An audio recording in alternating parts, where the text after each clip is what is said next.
कई एमसीक्यूज ऐसे हैं जिनके लिए पूरा क्वेश्चन सॉल्व करना पड़ता है, तो ये उनमें से एक है। अब करेंगे क्या, हम R1 और कैपिटल R इनकी वैल्यूज़ फाइंड करेंगे। कैपिटल R किसके इक्वल होता है आपको पता होना चाहिए, R1 और R, इन दोनों का क्या फार्मूला है ये भी आपको पता होना चाहिए। तो कैपिटल R सर्कम रेडियस कहलाता है, इसका फार्मूला होता है ABC/4 डेल। स्मॉल r वो होता है डेल ओवर s, और R1 वो होता है del over s minus a। ये फार्मूले भी एमसीक्यूज में आ सकते हैं। बिस्मिल्लाहिर्रहमानिर्रहीम। 10th class math, new book 2025 federal board, chapter number 8, application of trigonometry. Let's check its MCQs. Miscellaneous exercise 8, question number 1. Select the correct option in the following. MCQs पे आने से पहले एक बात आपको खुद से सुन लें। इस एक्सरसाइज में सबसे बड़ा इशू ये है कि पूरा क्वेश्चन दिया गया है एक MCQ के लिए, यानी कि आपको पूरा क्वेश्चन सॉल्व करना पड़ता है एक MCQ को फाइंड करने के लिए करेक्ट ऑप्शन कौन सा है। तो अब ज़रा पेपर में तो इतना टाइम नहीं ना होगा, 5-10 मिनट आके एक MCQ पे लगा दें तो बाकी क्या करेंगे। तो इसलिए आपने इसकी अच्छी खासी प्रैक्टिस करनी है ताकि जैसे ही MCQ आए वो वाला आपको उसका आंसर पता हो। Select the correct option in right triangle ABC, small a 2 centimetre, small c 4 centimetre, what is angle alpha. Right triangle दी गई है। अब यूजुअली तो ये होता है कि जो दरमियान में लेटर लिखा होता है, जैसे ये बी है, ये राइट होता है। तो इसी के अकॉर्डिंग पहले मैं आपको चेक करके बताता हूँ। देखिए हमने एक ट्राइंगल बनाई हुई है, इसमें बी हमने राइट रखा हुआ है, ठीक है। तो ए पे जो एंगल है वो अल्फ़ा है, सी पे गैमा है। अल्फ़ा के सामने परपेंडिकुलर, जिस भी एंगल को आप कंसिडर कर रहे होते हैं उसके सामने परपेंडिकुलर होता है। A 2 सेंटीमीटर पर, ए स्मॉल ए क्यों लिखा कैपिटल ए के सामने, इसलिए स्मॉल बी कैपिटल बी के सामने, स्मॉल सी कैपिटल सी के सामने। स्मॉल सी 4 सेंटीमीटर था, स्मॉल ए 2 सेंटीमीटर था, सारे हमने नोट कर लिए हैं। अब देखें आप अल्फ़ा के हिसाब से परपेंडिकुलर ये है और बेस ये है सी, तो परपेंडिकुलर ओवर बेस ये रेशियो जो बनती है ये टेंजेंट बनती है। टेंजेंट अल्फ़ा होता है परपेंडिकुलर ओवर बेस। 90 के सामने हाइपोटेन्यूज पक्का है, इसको नहीं छेड़ना। जिस पे ये 90 और अल्फ़ा दोनों आ रहे हैं ये बेस कहलाती है। बातें क्लियर हो गई। अब हम टेंजेंट अल्फ़ा कंसिडर करके आंसर चेक करते हैं। Tangent alpha perpendicular over base, यानी कि 2/4, परपेंडिकुलर 2 है, बेस 4 है। 2/4 1/2 आया, टेंजेंट उधर जाके टेंजेंट इन्वर्स बना। टेंजेंट इन्वर्स 0.5 वो आता है 26.57 डिग्री। तो ऐसा तो हमारे पास कोई भी ऑप्शन नहीं है। इसका मतलब है जिसको हम राइट कह रहे हैं बी को, वो राइट नहीं है। अब हम सी को राइट रख के चेक करते हैं। तो सी को जब हम राइट रखेंगे तो सी के सामने स्मॉल सी, अल्फ़ा वही ए वाला बन जाता है, बीटा बी पे बन जाएगा। कैपिटल ए के सामने स्मॉल ए, कैपिटल बी के सामने स्मॉल बी, कैपिटल सी के सामने स्मॉल सी। अब स्मॉल ए हमने 2 लिख लिया, स्मॉल सी हमने 4 लिख लिया। अब देखें अल्फ़ा के हिसाब से स्मॉल ए परपेंडिकुलर बन रहा है और स्मॉल सी हाइपोटेन्यूस बन रहा है। अब आप देखेंगे परपेंडिकुलर और हाइपोटेन्यूस, इसमें रेशो कौन सी बनती है, वो होती है साइन। ये देखें sine alpha is equal to perpendicular over hypotenuse 2/4, 2/4 1/2। Sine inverse 1/2 क्या आता है 30 डिग्री, यानी कि 30 डिग्री हमारा करेक्ट आंसर है।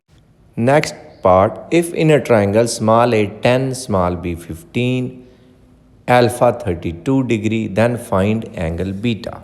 अब ये ट्राइंगल हमें राइट नहीं दी गई, देख लें इनर ट्राइंगल लिखा हुआ है ना, राइट एंगल ट्राइंगल नहीं है। तो ये ट्राइंगल है ओब्लीक, यानी कि जो राइट नहीं है उसको हम ओब्लीक कहते हैं। तो जो फार्मूले राइट के हैं अब ओब्लीक पे अप्लाई नहीं होंगे, ओब्लीक के अपने फार्मूले हैं। हाँ ओब्लीक वाले राइट पे अप्लाई हो जाते हैं, वो बेशक आप करें, कोई मसला नहीं है। अब इस क्वेश्चन में हमें 2 साइड्स दी हुई हैं और एक एंगल दिया हुआ है। एक एंगल हमने फाइंड करना है। तो जब ऐसी सिचुएशन हो ना 2 साइड्स और 2 एंगल वाली, तो आप ये लॉ ऑफ साइंस यूज़ करते हैं। A over sine alpha is equal to b over sine beta. देखें ए और अल्फ़ा भी पुट हो जाएगा, स्मॉल बी भी पुट हो जाएगा, बीटा हम फाइंड कर लेंगे क्योंकि इक्वेशन में 4 चीज़ें हैं ना टोटल। ए अल्फ़ा बी बीटा। तो जब 3 हमें पता होंगी हम उनको पुट करेंगे, चौथी फाइंड हो जाएगी। पुट करके सॉल्व करते हैं। स्मॉल ए 10 है, पुट हो गया। अल्फ़ा 32 डिग्रीज दिया हुआ है तो साइन 32 लिखा गया। स्मॉल बी 15 है, 15 लिख लिया। बीटा हमने फाइंड करना है तो बीटा को बीटा ही लिखा रहने देंगे। अब साइन बीटा इधर डिवाइड हो रहा है, उधर जाएगा तो मल्टीप्लाई हो जाएगा। बाकी भी हम सेटिंग कर लेते हैं। साइन 32 डिवाइड हो रहा है, इक्वेशन के दूसरी साइड पे जाके मल्टीप्लाई हो जाएगा। 10 मल्टीप्लाई हो रहा है, इधर आके डिवाइड हो जाएगा। इसको जब आप कैलकुलेटर पे सॉल्व करेंगे आएगा 0.795। साइन दूसरी साइड पे जाके साइन इन्वर्स बनता है तो कैलकुलेटर पे लिखें साइन इन्वर्स 0.795, वो आता है 52.7 डिग्रीज, यानी कि option c is correct. Next third part है area of an equilateral triangle having side a is. अब याद रखना आपने ट्रायंगल कौन सी है, इक्विलेटरल, जिसमें सारी साइड्स इक्वल होती हैं। एरिया फाइंड करने का हमारा फार्मूला है s into S minus A into S minus B into S minus C whole under the root. किसी भी ट्राइंगल का एरिया फाइंड करने का ये फार्मूला, डेल से हम इसको रिप्रेजेंट करते हैं। एस इसमें क्या, सिर्फ आपने ये देखना है। एस ये चीज़ है कि ट्राइंगल की तीनों साइड्स को आप ऐड करें तो आपके पास जो चीज़ आती है उसको हम 2s बोलते हैं, एस नहीं 2s। अगर ट्राइंगल की साइड्स है ना ए बी सी तीनों, तो हम a प्लस बी प्लस सी जब करेंगे ना तो हमारे पास 2s आ जाएगा। ये मैं आपको करके बताता हूँ, बल्कि सॉल्व मैंने अब इसको किया हुआ आपके लिए टाइम बचाने के लिए। आप सिर्फ देखते जाएं हमने किया क्या। ये देखें 2s is equal to a plus B plus c. इसको पेरीमीटर भी बोलते हैं, ट्राइंगल का पेरीमीटर 2s कहलाता है। a प्लस बी प्लस सी भी कह सकते हैं, क्योंकि तीनों साइड्स इक्वल हैं तो हम बी सी की जगह भी a लिख देंगे। इस b की जगह a आ गया, c की जगह भी a आ गया, तो a प्लस a बन गया 3a। 2s is equal to 3a, 2 multiply हो रहा है उधर जाके डिवाइड हो जाएगा। तो s हमारे पास क्या आ गया, 3a डिवाइडेड बाई 2। मेन काम समझ लें हमारा हो चुका है। अब सिर्फ हमने अपने फार्मूले में डेल वाले में वैल्यूज़ पुट करनी है। थोड़ा और आसान बनाते हैं आपके लिए। देखें क्योंकि तीनों साइड्स इक्वल है ना, तो बी सी की जगह भी आप a लिख लें। ये हो जाएगा s into S minus A into S minus A into S minus ए। तो जब 3 दफ़ा एस माइनस ए आ रहा है, मल्टीप्लाई हो रहा है, तो हम उसको क्यूब की फॉर्म में लिख लेंगे। हम लिख लेंगे S minus A whole cube. चलें लिखते हैं इसको, s into S minus A whole cube then it's square root. ये फार्मूला सिर्फ इक्विलेटरल ट्राइंगल के लिए, डायरेक्ट भी आप बेशक याद कर लें, कोई मसला नहीं है। बस अगर वो MCQs में पूछते हैं ना इक्विलेटरल ट्राइंगल का एरिया फाइंड करने का फार्मूला, आप ये भी लिख सकते हैं उसमें। ये हमने फार्मूला लिखे, उसमें s की वैल्यू पुट कर दी, 3a/2 इंटू 3a/2 माइनस ए। सॉल्व करते हैं, 3a minus 2a divided by 2 आ गया जब हमने एलसीएम कंसिडर किया। 3a में से 2a गया, a रह गया, a/2 और उसकी पावर आई 3। फर्दर सिंप्लीफाई करते हैं, देखें बेस सेम है, जहाँ वहाँ पावर ऐड करते जाएं। a की पावर 1 है, यहाँ पे साथ a की पावर 3 है। 3 + 1 4, डिनोमिनेटर में भी ऐसा ही है ना, 2 की पावर 1 और 2 की पावर 3, 2 की पावर 4 हो जाएगी। हमारे पास आएगा 3a⁻4 डिवाइडेड बाई 2⁻4 और उसका स्क्वायर रूट। 3 का रूट लैदा हो गया, a की पावर 4 है, जब उसका रूट लेंगे a की पावर 2 रह जाएगी। इसे 2 की पावर 4 है, उसका भी जब हम स्क्वायर रूट कंसिडर करेंगे तो 2 की पावर 2 रह जाएगी, यानी कि 4 रह जाएगा। तो हमारे पास आए √3a²/4। Option B is correct. Next part है, if A and B are length sides of an isosceles triangle, then find S। isosceles वो ट्राइंगल जिसमें दो साइड्स इक्वल होती हैं। इसलिए देखें ना क्वेश्चन में उसने 2 दफ़ा ही लिख दी है ना, आपके लिए थोड़ी आसानी हो गई है। तो हम 2s वाला फार्मूला हमें पता है, अभी हमने प्रीवियस MCQ में इसको अप्लाई किया, इसको भी कर देते हैं। 2s क्या होता है जी, a + b + c। हम अपनी तीनों साइड्स लिख लेंगे, a + b जो हमें गिवन थी। a और a 2a बन गया, 2a + b आ गया राइट साइड पे। लेफ़्ट साइड पे जो 2 है 2s वाला, वो राइट साइड पे आके डिवाइड हो जाएगा, 2a + b डिवाइडेड बाई 2। तो जब डिवाइड करेंगे 2a डिवाइडेड बाई 2 2 रह गया, b/2 वो b/2 ही रहेगा। तो आंसर क्या आया, a + b/2। Option D is correct. Next part number 5, Area of triangle ABC with small a 20, small b 30, gamma 90 degree.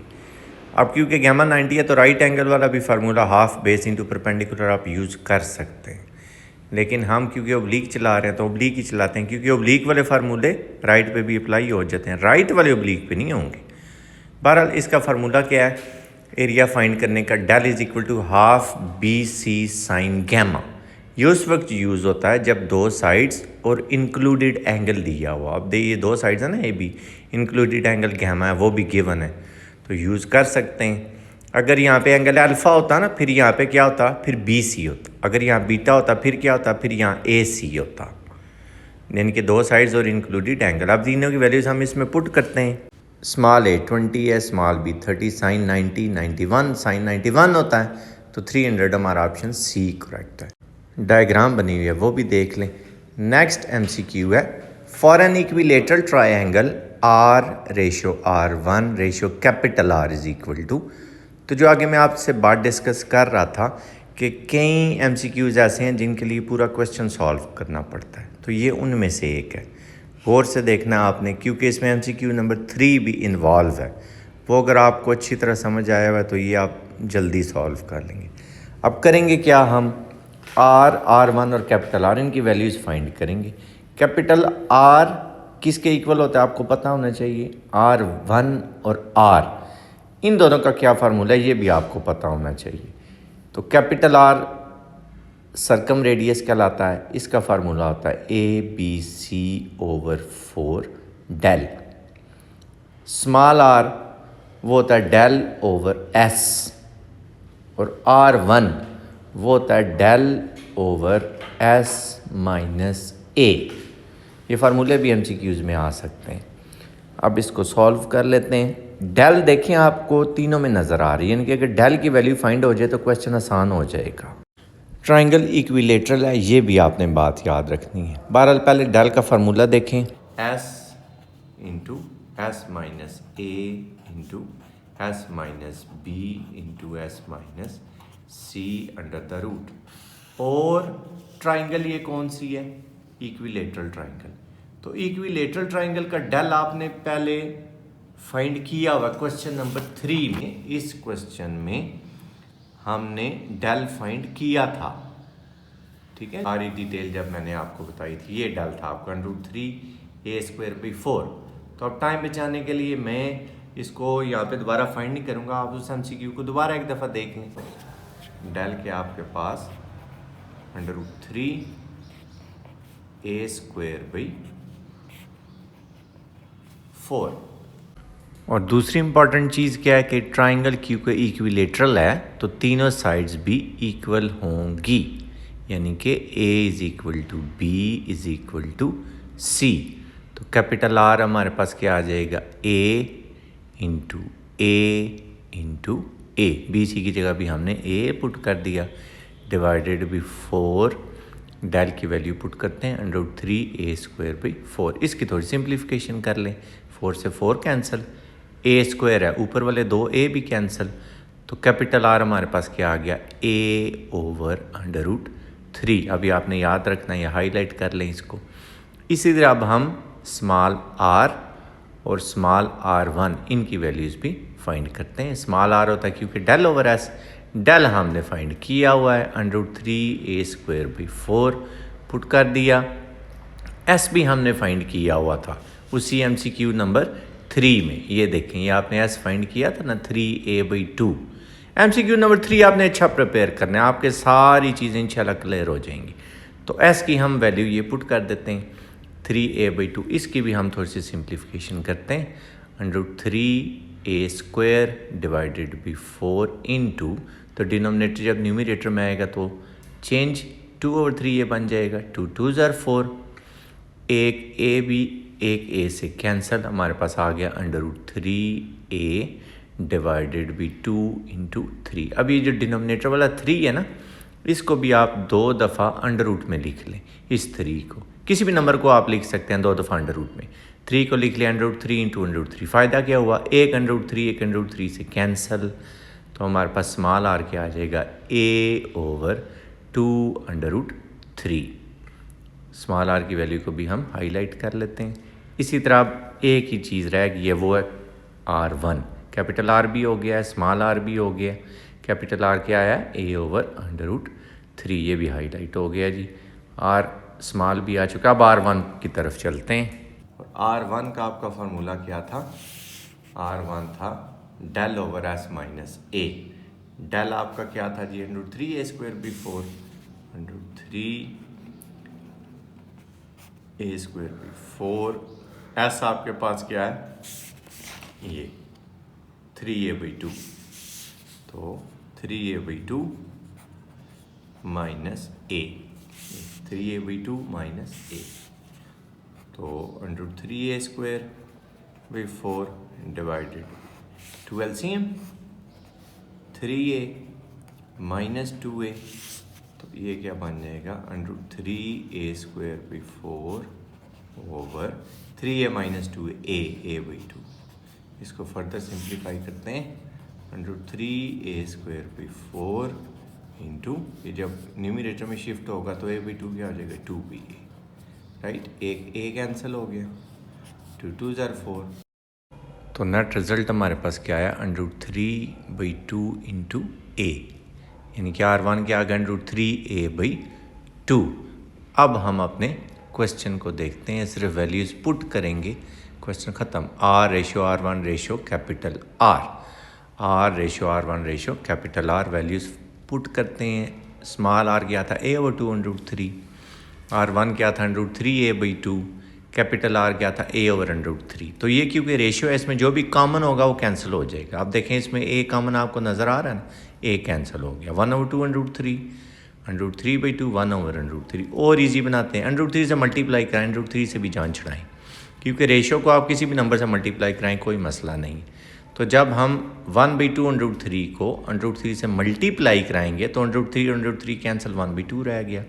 इसमें √3 मल्टीप्लाई होकर √3 का स्क्वायर बनेगा, तो स्क्वायर √ कैंसिल, यानी कि 3 बच जाएगा आपके पास, 3/2।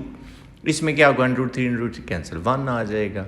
आप क्या 2 से भी मल्टीप्लाई कराएं और आसान बनाएं, ये 2 कैंसिल, 1 आया। नेक्स्ट में भी ये 2 कैंसिल, 3 बच गया।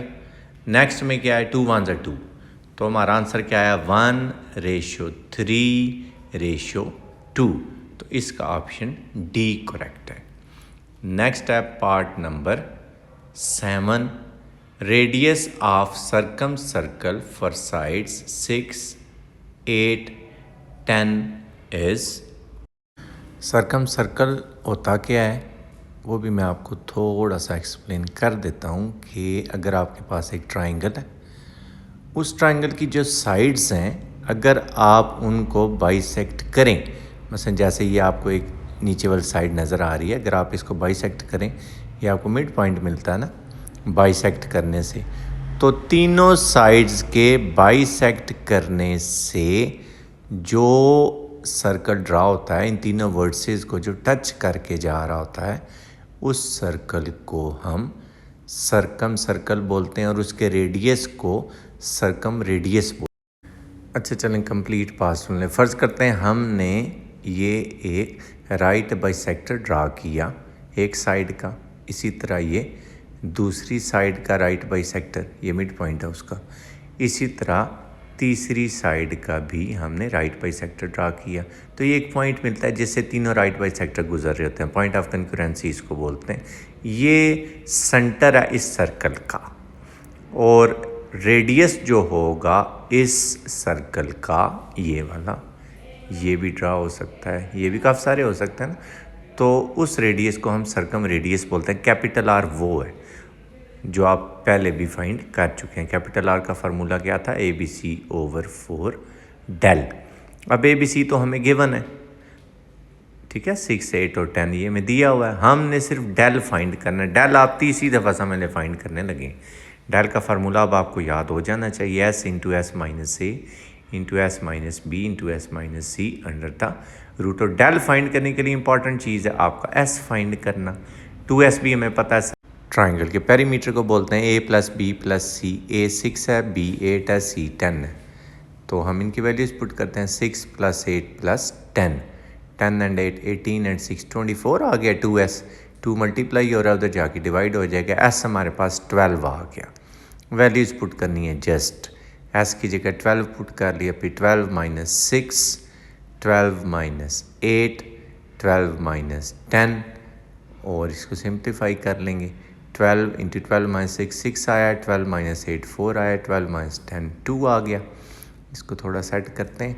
12 इंटू 6 4 ज़ार 24, 24 2 ज़ार 48 हो गया। 48 मल्टीप्लाई बाई 2 ये आता है जी 576 और 576 का रूट होता है 24। सारी वैल्यूज़ पता चल गई हैं, अपने फार्मूले में पुट करते हैं। Capital R is equal to 6 into 8 into 10 divided by 4 into 24। Simplify करवाते हैं। 4 2 ज़ार 8, 2 1 ज़ार 2, 2 2 ज़ार 4, 6 2 ज़ार 12, 2 5 ज़ार 10, 5। Option B is correct. Next है, if a is equal to 5, b is equal to 10, c is equal to 20 are sides of triangle ABC, then angle alpha is. तो इसमें क्योंकि नॉट पॉसिबल वाला ऑप्शन भी दिया हुआ और वहीं ट्रू है, ऑप्शन ए करेक्ट है। क्यों है? क्योंकि ट्राइंगल की कोई दो साइड्स को आप ऐड करें तो तीसरी से ग्रेटर आंसर आना चाहिए। अब देखिए इसमें 5 और 10 को आप ऐड करें 15 आ रहा है ना, लेकिन दूसरी साइड पे देखें 20 आ गया है। 15 तो 20 से ग्रेटर नहीं है, इसलिए इसका ऑप्शन ए करेक्ट है। नॉट पॉसिबल, ट्राइंगल बनेगी ही नहीं। नेक्स्ट है part number 9, radius of circumcircle capital R is equal to. कब से हम इसी को डिस्कस कर रहे हैं सर्कम सर्कल को, तो इसके कुछ फार्मूले और भी हैं। ये इसका बड़ा फेमस फार्मूला है, capital R is equal to A/2 sine alpha, B/2 sine beta, C/2 sine gamma. आपके क्वेश्चन में ये चल रहा है capital R is equal to C/2 sine gamma, लेकिन इसमें थोड़ी सी अमेंडमेंट है। साइन का रेसिप्रोकल है कोसिकेंट, तो वो लिखेंगे हम C/2 cosecant gamma, C/2 cosecant gamma. आपके क्वेश्चन में जो है ना वो γ/2 वो दे रहा है, तो एक्चुअली इसका γ/2 नहीं है इसका आंसर बनता है, इसका आंसर बनता है गैमा। ऑप्शन सी इसका करेक्ट है, तब करेक्ट है जब ये C/2 कोसिकेंट गैमा लिखा गया होगा तब। नेक्स्ट है, if in a triangle ABC small a is equal to small b is equal to small c, then tangent α/2 is equal to. Tangent α/2 का फॉर्मूला है under the root s minus B into S minus c over s into S minus a. अब देखें ना ABC क्योंकि equal हैं, तो आप क्या करें, आप किसी एक सारे को a मसें, इसको भी a लिख लें, इसको भी a लिख लें। ये देखें ये दोनों कैंसिल हो जाएंगे, आपके पास क्या बचेगा, s minus A over s under the root s minus A over s, ये आ गया। अगर आप इन सब की जगह b लिखते हैं तो देखें ये दोनों कैंसिल हो जाएंगे, s minus B over s ये बच जाएगा। c लिखें तो ये दोनों कैंसिल हो जाएंगे, ये बच जाएगा। यानी कि तीनों ऑप्शन ठीक है, ऑप्शन डी इज़ करेक्ट। लेकिन ये उस सूरत में है कि जब आप ये जो ABC उसने दिए हुए हैं ना ये s हों तो तब, और सॉल्व करके अगर आप चेक करें ना इसका आंसर आएगा 1/√3। Part number 11, shadow of a man 5.6 feet tall is making an angle of elevation of 45 degree with the sun. What is the length of shadow? तो इस क्वेश्चन में एक टिप जहन में रख लें, अगर राइट एंगल ट्राइंगल है और एक एंगल 45 डिग्री का है तो परपेंडिकुलर और बेस दोनों सेम होते हैं, यानी कि इसमें बंदा जितना टॉल है उतना ही उसका शेडो होगा। 5.6 फीट ही शेडो है, option B is correct. Next है capital R into sine alpha plus sine beta plus sine gamma, value find करनी है। तो कैपिटल R का फार्मूला पहले मैं आपको बताता हूँ, वहाँ से आप साइन अल्फ़ा की वैल्यू निकाल लें।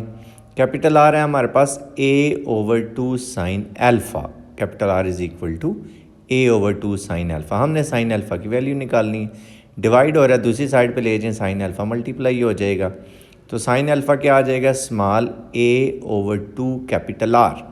तो इसी तरह साइन बीटा क्या आ जाएगा, small B/2 capital R। Sine gamma क्या आ जाएगा, स्मॉल C/2 कैपिटल R। तो sine alpha, sine beta, sine gamma, इन तीनों की वैल्यूज़ हम यहाँ पे पुट करते हैं, A/2R, B/2R, C/2R। अभी जो बाहर वाले कैपिटल R से जब मल्टीप्लाई कराएंगे तो R सारे कैंसिल हो जाएंगे, हमारे पास आएगा a/2 plus b/2 plus c/2, बल्कि 1/2 भी कॉमन है, वो भी कॉमन कंसिडर करें तो क्या बचेगा a plus B plus C, और हमें पता है a plus B plus C 2s होता है, 2 से 2 कैंसिल, s बच गया। Option A is correct.